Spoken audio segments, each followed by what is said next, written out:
Hello, my name is Sheehan, and today I'd like to talk about Tristan und Isolde by Wagner. And I'd like to explore this extraordinary opera in detail, looking at all of the themes, or most of the themes, and how they relate to the action on stage. I'm one of these people who just loves to know about classical music and how it's put together in terms of its structure, so I know where I am when I'm listening to it. And that's why I do these videos. So if you're a bit like that, please click like and subscribe. Now, Wagner wrote this masterpiece which changed music forever between 1857 and 1859, although he had the idea a few years before that. And it wasn't premiered until 1865 in Munich, conducted by Hans von Bülow. But Wagner kind of had to get this down, this opera, because he was in the middle of the ring, and then he thought, do you know what? I've got to put this myth of Tristan und Isolde down into an opera, because it very much chimed in with his personal circumstances and his philosophy at the time. Wagner had fallen in love with Mathilde von Wesendonck. Indeed, he was kind of living at her house with her husband, and it kind of inspired him to write this passionate music. But not only that, he was inspired by the philosophy of Schopenhauer. Schopenhauer's rather pessimistic, and he kind of taught that suffering is inevitable. A bit like Buddhism, a bit like kind of Christianity, I suppose, as well, in a sense. But there's no escaping suffering. It's part of the will to live. It drives us on. And it's only in death that perhaps there's release from this. Schopenhauer wrote, "We all feel that we are something other than a being which someone once created out of nothing. From this arises the confidence that, while death may be able to end our life, it cannot end our existence." Famously, in this opera, we have two lovers who have taken a potion, a love potion, and their love torments them. There's no end to their suffering, and they both yearn for the release from death. And of course that's brought marvellously to life at the end of the opera in the Liebestod. So how is all this passion, this yearning, this suffering reflected in the music? Well, of course, the famous Prelude gives us many of the answers here, including the groundbreaking Tristan chord. Let's have a listen to a bit of this.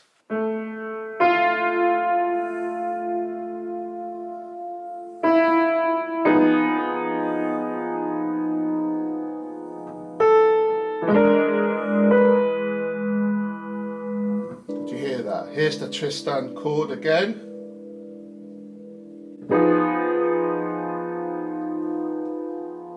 Such a richly chromatic chord. And it doesn't resolve how we expect it to, at least. Western art music, of course, is based on the perfect cadence. For instance, chord 5, then chord 1. But Wagner avoids this. You very rarely hear anything approaching a perfect cadence in this piece. It's all about sustaining the agony of unresolved harmonies, and then resolving onto another articulation of yearning, of pain. This prelude conveys this sense magnificently and unforgettably. It's very difficult in this whole opera to pinpoint a key. And here Wagner has really opened the floodgates to the kind of music which would really get rid of the sense of traditional Western art music tonality completely. You have Mahler, Schoenberg, Webern, and then into the late 20th century with Boulez, Stockhausen, people like that. Music's changed forever. And people who disliked this piece or felt they didn't want to emulate Wagner, their music was still a reaction to Wagner. So whether you like Tristan or not, in some way, the great composers after Wagner were reacting to it. So let's look at the Prelude in a bit more detail.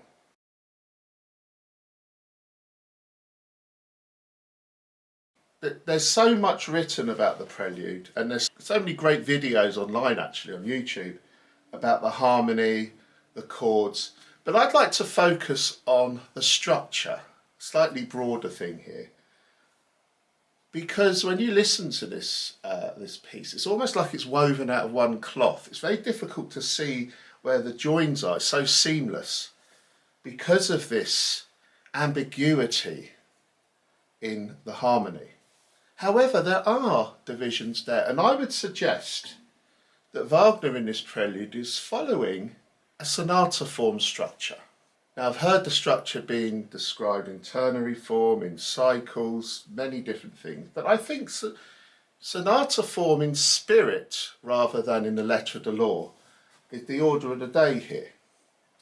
What does Wagner use for his first subject? Well, he uses this famous idea containing the Tristan chord, which represents desire, yearning. We hear it throughout the opera. It's kind of the key to understanding this whole 4.5 hour work. So,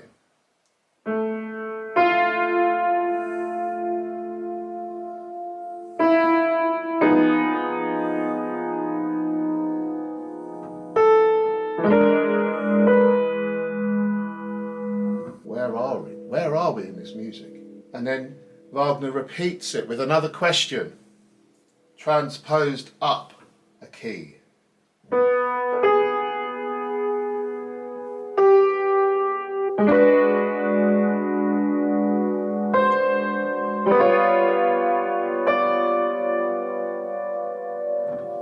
When's this music going to resolve? When's there going to be a sense of closure? And then it happens again, another question.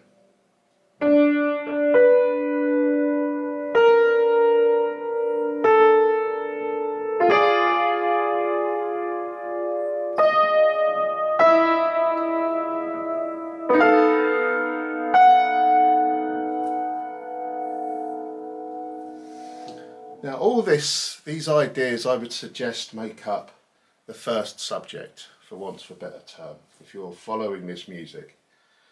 But let's look into this idea a bit closer. Many people say that this part of the idea is Tristan.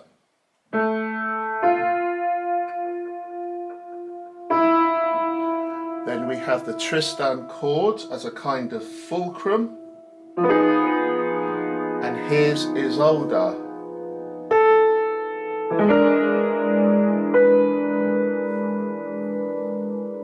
United in yearning, in suffering, in desire.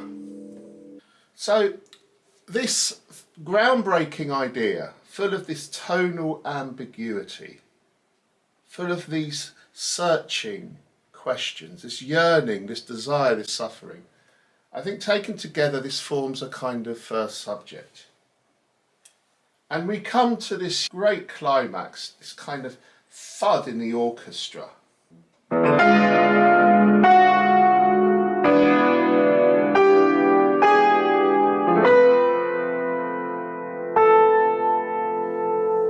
then we're into the second subject group. We have a new idea. We still haven't resolved in a traditional way. You very rarely hear a tonic chord. Ostensibly we're in A minor, but you very rarely hear an A minor chord here. And then we hear this idea, which is nicknamed a glance, because when when Tristan looks at Isolde as she's about to kill him, she can't, because there's that look and they connect. And this is this idea.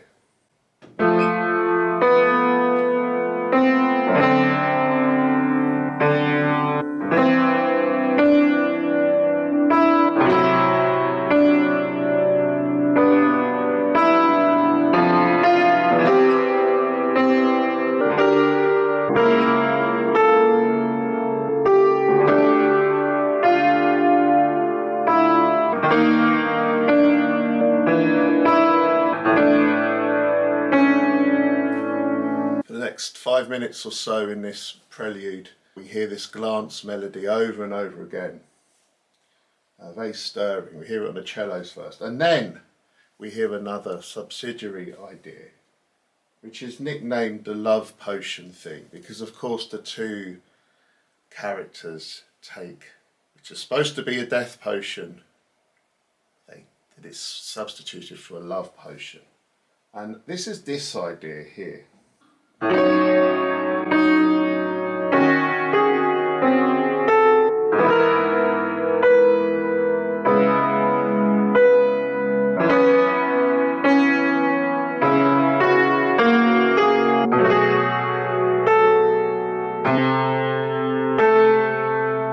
So we've had the first subject, the yearning idea, the desire idea, Tristan and Isolde idea, and for the second subject we've had the glance and the love potion leitmotifs. The whole piece of course is very developmental anyway, but these are kind of, these ideas are worked on. The yearning theme is ever present. The music builds and builds, and these swells, these waves, which of course is apt because the action of the first act is on the sea. And like the passions of the protagonists, the waves are never ceasing. And we get this idea, which I think heralds the beginning of a development section.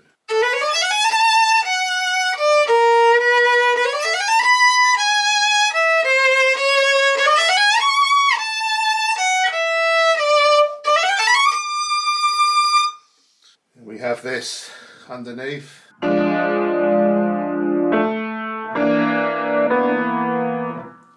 Remember that from the opening of the prelude.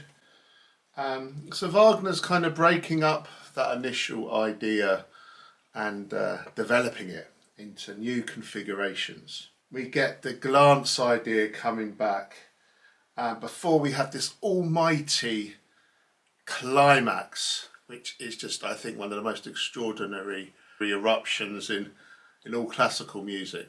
Have a listen to this.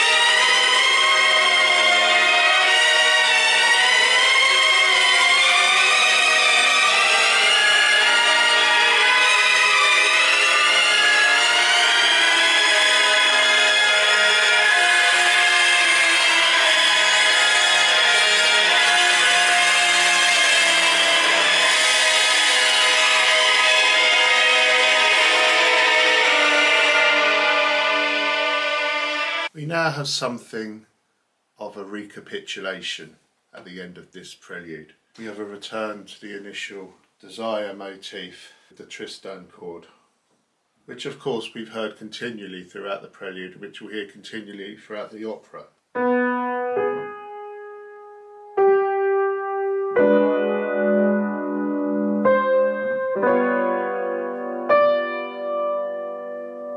Before we're reminded of the glance theme, remember Wagner organises this as a kind of second subject in this prelude.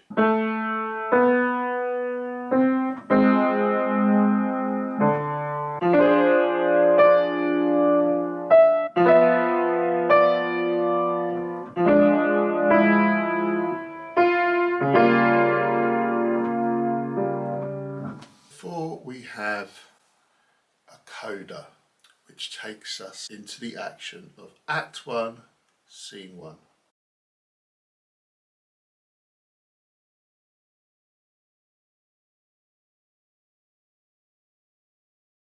So now we are in Act 1, and Act 1's got 5 scenes. And of course in Tristan, by now in Wagner's compositional style, it's all through composed. There's no arias and recitatives or even arioso passages like Valkyrie. It's all straight through, just one kind of orchestral swell after the other with the voices riding on top. But it's still dividable, and we have 5 scenes, and we begin with a sailor. He's high on a mast on a ship, and he's singing about an Irish maid, and he sings this leitmotif. Have a listen. Frisch weht der Wind, der Heimat zu, mein irisch Kind, wo weilest du? I'll play it on here.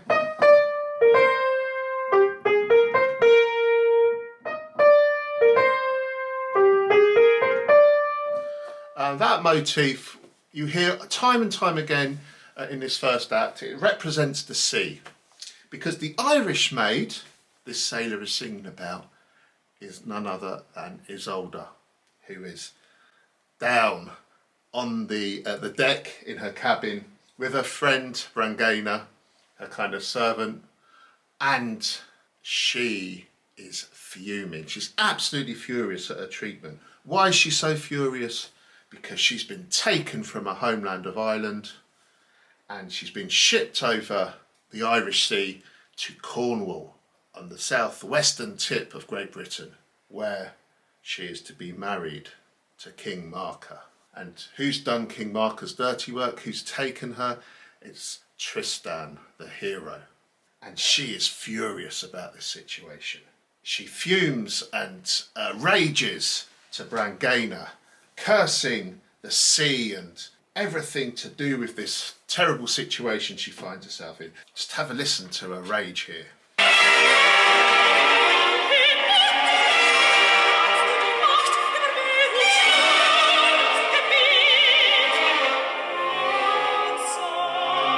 She even has her own rage leitmotif, which goes like this. Uses almost all of the notes of the chromatic scale.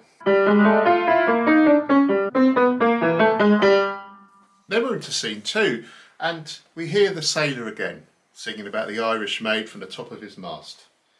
But then Isolde catches a glimpse of Tristan at the helm of the ship with his friend Carnival, and despite her rage, this desire swells up in her heart. We're reminded of the music at the beginning of the Prelude, with this rising chromatic line. Have a listen to this.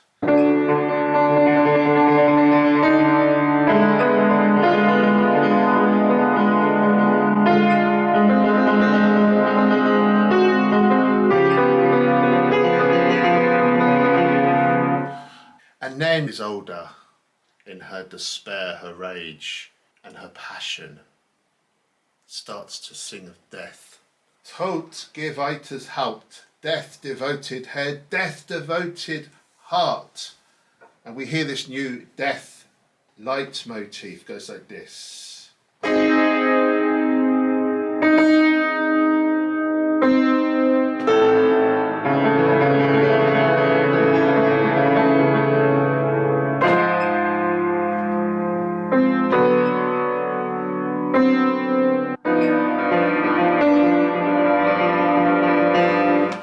We hear that death motif many times in this act. We're also reminded of the glance melody from the Prelude, because she sees Tristan.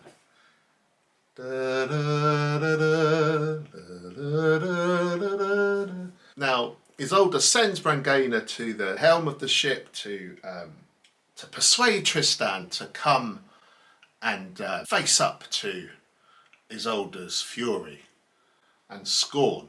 And amongst the sea motif, dum bum ba bum bum bum bum bum bum, Wagner makes her way, but Tristan, he's not interested at this point, and Carnival kind of mocks Isolde by saying, why should this great hero Tristan come at your beck and call? And we hear this motif of the hero's call.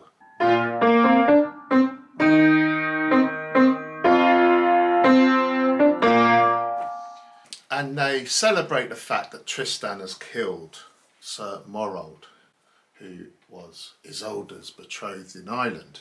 So they're really kind of rubbing salt in the wounds here, Carnival and his sailor friends. So Brangæna returns to Isolde in her cabin, empty-handed, with no Tristan.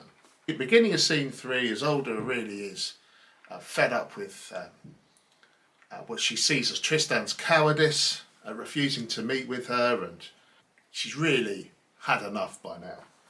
And it's here that we hear something of the backstory between Tristan and Isolde. It turns out that after Tristan killed Sir Morold in Ireland, he was wounded seriously at death's door. And who should come across his body but Isolde, who remember was betrothed to Sir Morold. And Tristan was at her mercy, and she was about to kill him, recognising that he was her betrothed's killer. But then he glanced at her, and she couldn't do it. Their eyes met, and they fell in love. Instead of killing him, she cured him, because Isolde and her mother were wonderful healers. They had all these potions. So what makes her abduction even worse is the fact that Tristan, this hero who killed her betrothed, whom she could have killed herself in retaliation, in revenge, but she didn't. She fell in love and cured him instead. It's a real kick in the teeth for him to come back and abduct her. And she curses Tristan. So here, this long recounting of this backstory, we hear once again the glance motif, their eyes meeting, the glance. Da, da, da, da, da, da, da, da, da.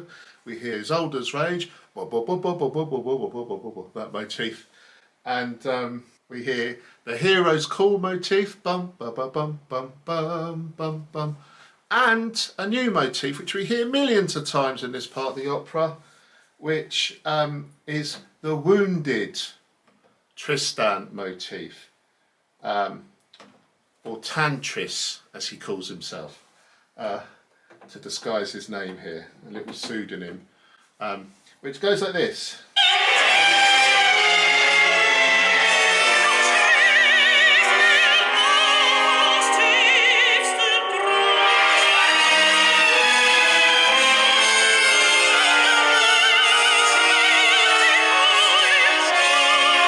Now, Brangæna, to be fair to her, she tries to say to Isolde, you know what, getting married to a Cornish king might not be so bad after all, you know.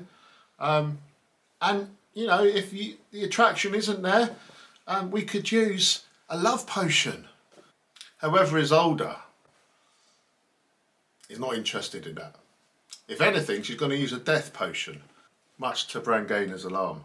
And we're reminded of the love potion theme from the Prelude.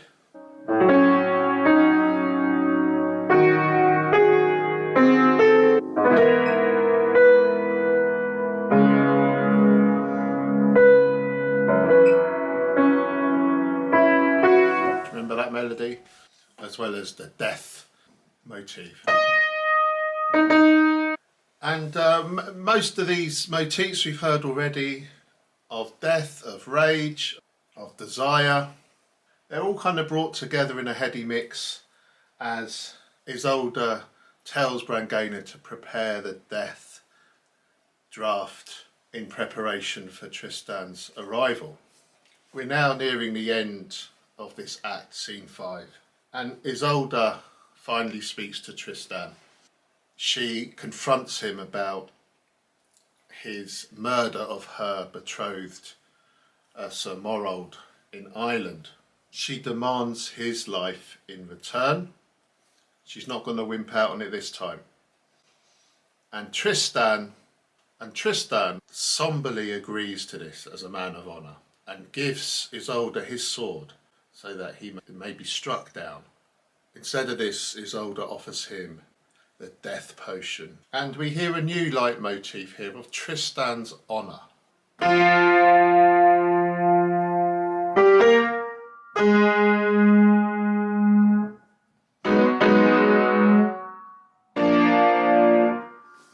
But then the sailors announce the sighting of land. The ship is about to dock at Cornwall. And then Isolde kind of has her turn to mock Tristan a little bit. And she says, well, you know, what are you going to tell King Marker when you introduce me to him? You know, there's kind of a bit of a sassy attitude about it here. And here we hear some music. I find this bit very interesting because if you know the symphonies of Anton Bruckner, he definitely was influenced by this music here. Have a listen to this.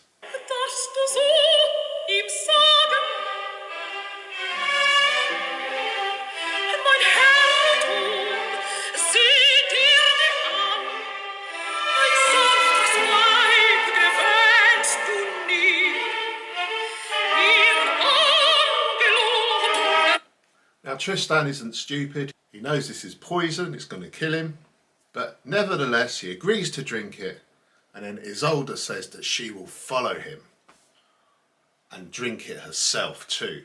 And then we have this orchestral interlude as they take the potions and drink it thinking that they're going to die.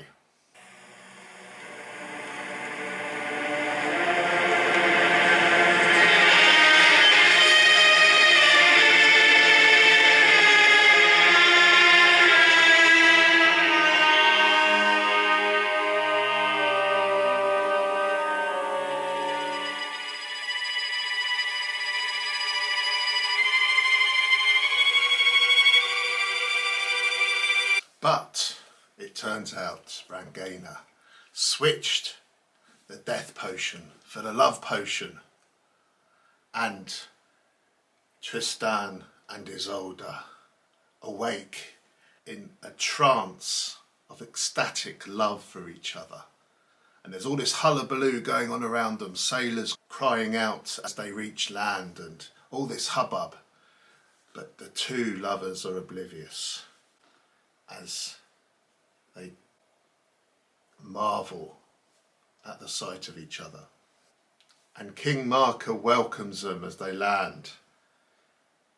But Tristan and Isolde, they're kind of in cloud cuckoo land. They don't even know what day of the week it is, I imagine, because they are so completely enveloped in each other.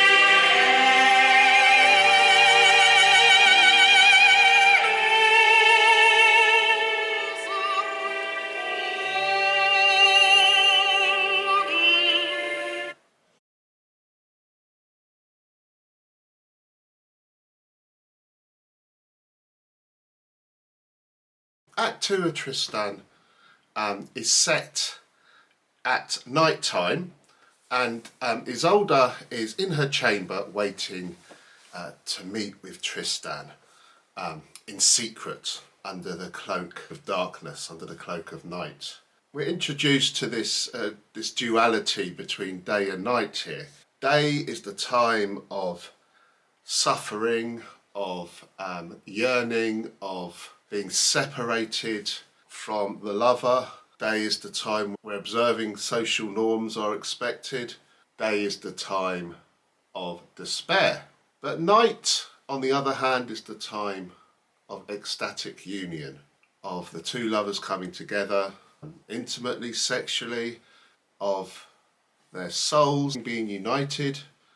And of course the night is also a foretaste of death, where they believe that they will achieve the true consummation of their union in eternity.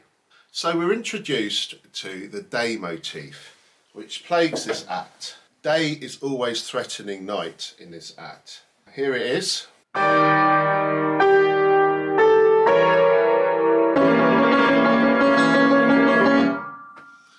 That just comes back time and time again. And in this prelude to this act, not only do we hear the day motif, we hear a couple of other key ideas which come back time and time again.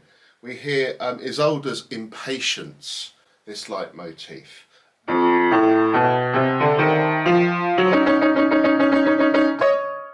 She's impatient for the day to end and night to begin so she can meet Tristan.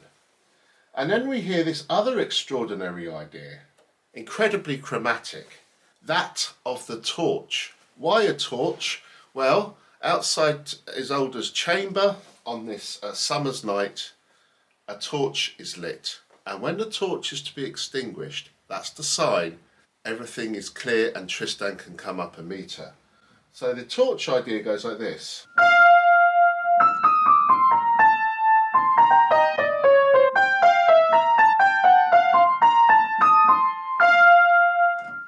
And then as the first scene begins, after this short prelude, we hear hunting horns. Loads of them. It's a very exciting moment in the score, very evocative of the Middle Ages, of hunting, of romance. There's so much in these horn calls.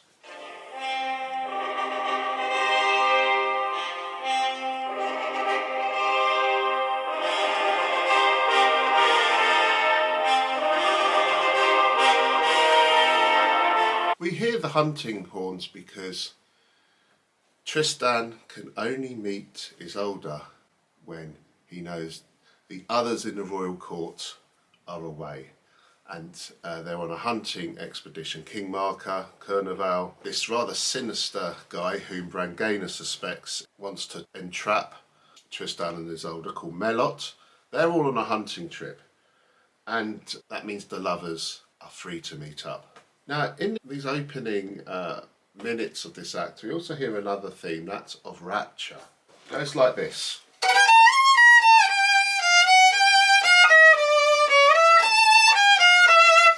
Of course, we hear this right at the end of the opera, don't we? A version of it.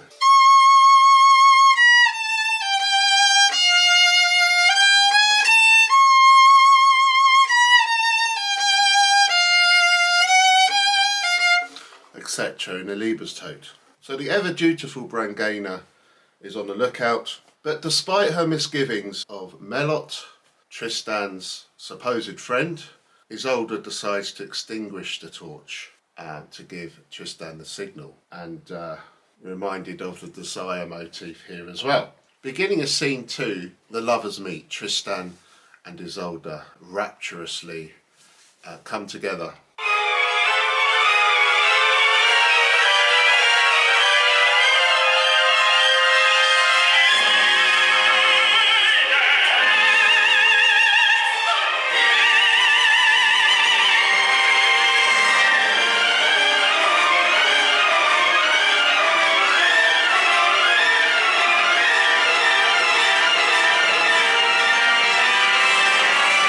And they bemoan the day and extol the night and their love's freedom, which will come through death. So we're reminded of all these motifs, that of impatience, of the torch, of day, and we hear a couple of new ones as well. We have the invocation of night.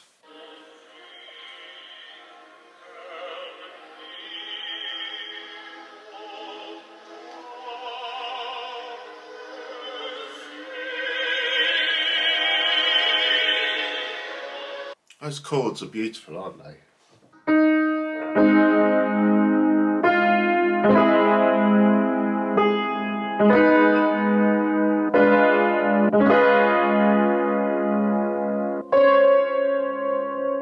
Now the lovers are now in a blissful state, as you can imagine. As they rest in each other's arms, you can hear Brangäna on the battlements warning them, but they're kind of oblivious, they're so wrapped up in each other. We hear a new idea here, which is sometimes called love's peace, which goes like this.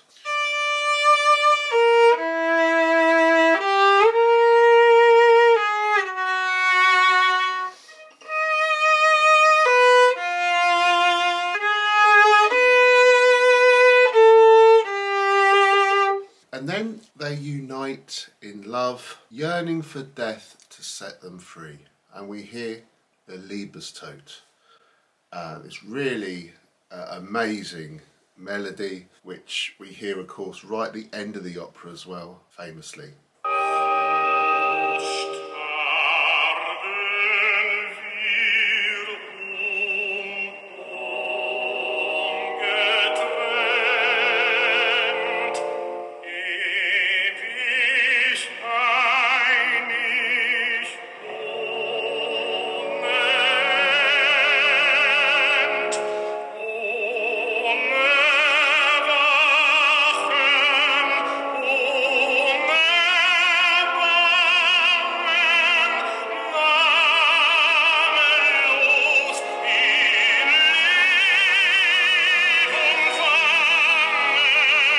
Love that shift of harmony there. That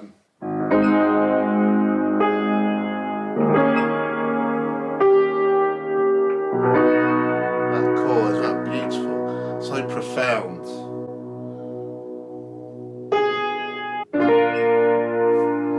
Wagner at his highest inspiration here. And of course Isolde is singing this turn idea as well, which is represents transfiguration.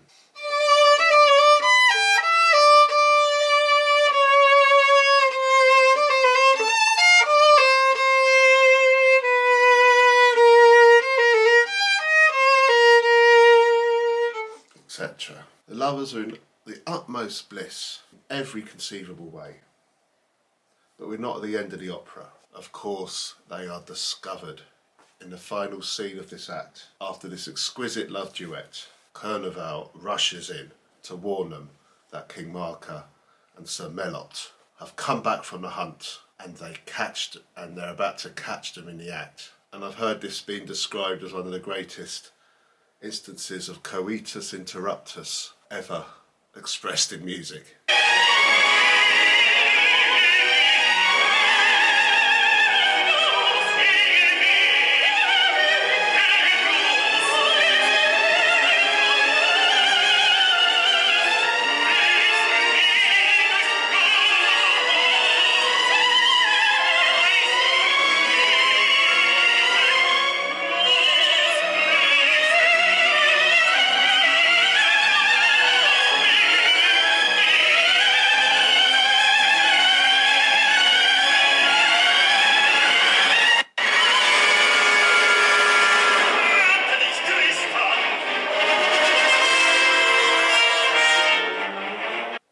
Dum dum dum, disaster has struck.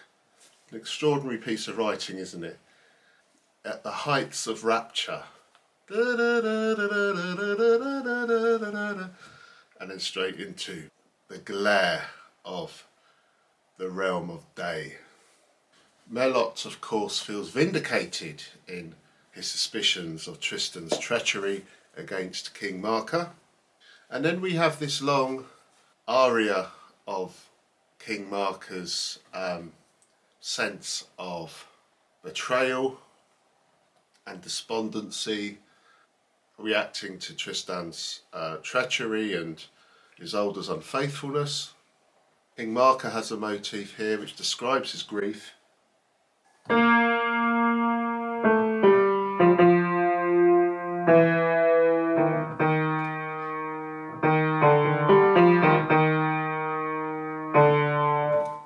Despite King Marka's despair, the lovers reaffirm their yearning to be reunited in death, to be set free from the realm of day, and finally Sir Melot attacks and mortally wounds Tristan.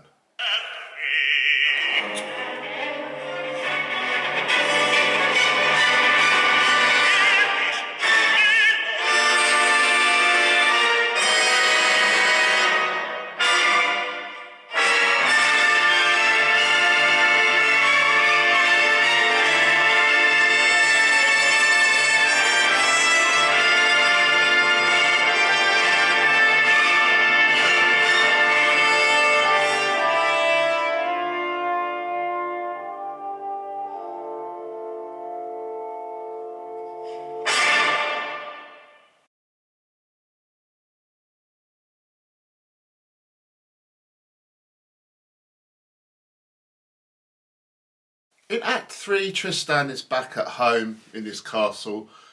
He is at death's door and he is being tended by his faithful companion Kurneval.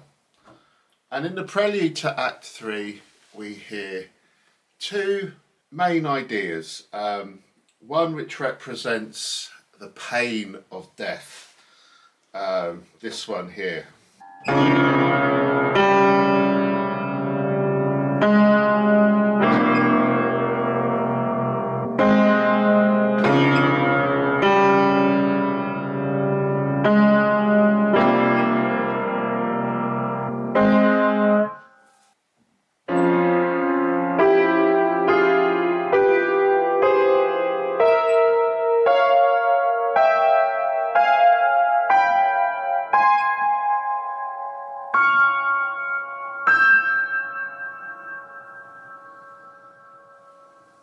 And we have this idea which represents desolation.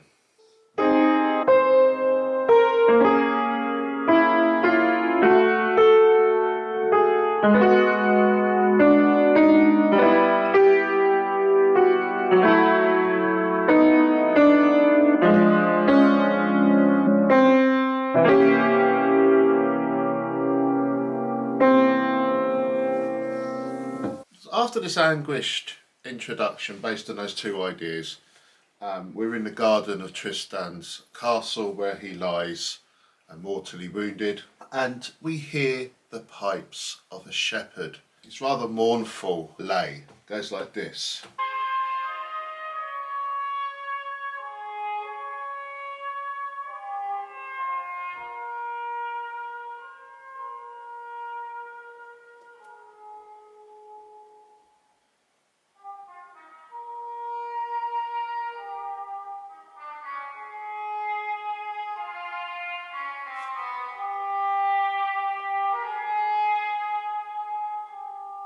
This plaintive sound accompanies much of the action in the beginning of this third act. Now, Kurneval knows that the only person who can heal Tristan is Isolde and her magic arts. So she's been summoned from Cornwall to Brittany, where Tristan is, and Tristan is just aching for her. He's in the depths of suffering here, not only physically but emotionally, even spiritually. Tristan's suffering is really laid bare in this act. And as Tristan wakes, he kind of hallucinates, and we hear those ideas we've heard already, the shepherd song, bum bum bum bum bum bum bum bum bum bum, and those moody motifs from the prelude to this act to represent his pain and suffering. Now, Tristan is in this state kind of between being asleep and awake, I suppose being alive and dead as well, and he articulates that not only does he yearn for Isolde, but he yearns for death as well, because he realises that is where he'll be free. And despite his mood being somewhat raised by the hope of Isolde coming, his hopes are dashed by the mournful shepherd's call, as they think she's coming to dock, but it isn't her. However, eventually Isolde does turn up, and we hear this new fanfare idea which represents this great news for Tristan.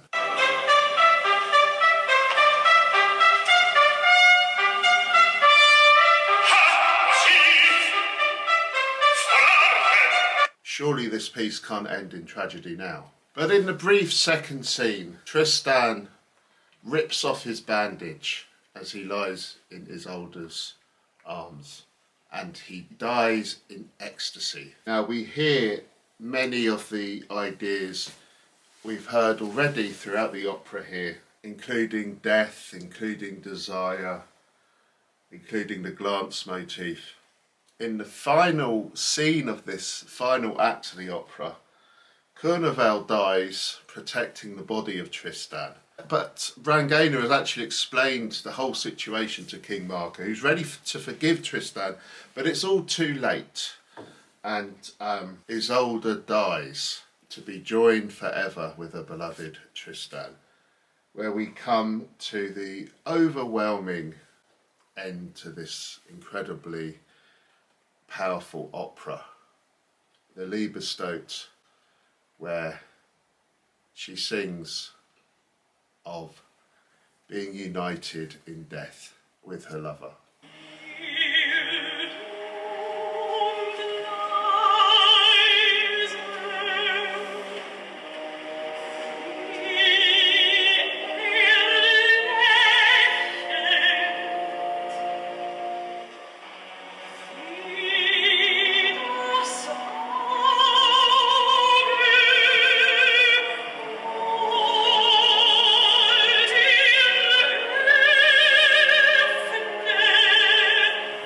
And at the end of this opera, we finally achieve a sense of release, of resolution.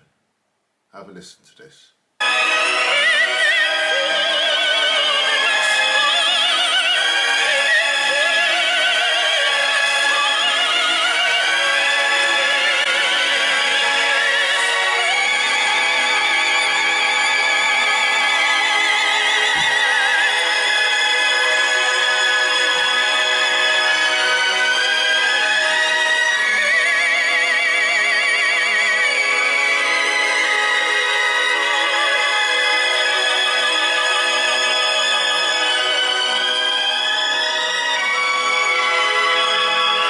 So that's how one of the most important pieces of Western art music, revolutionary pieces of music, ends.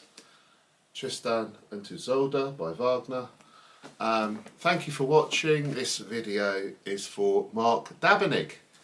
Great guy. So if there's any pieces you want me to look at in the future, please put them in the comments below. All the best. Bye.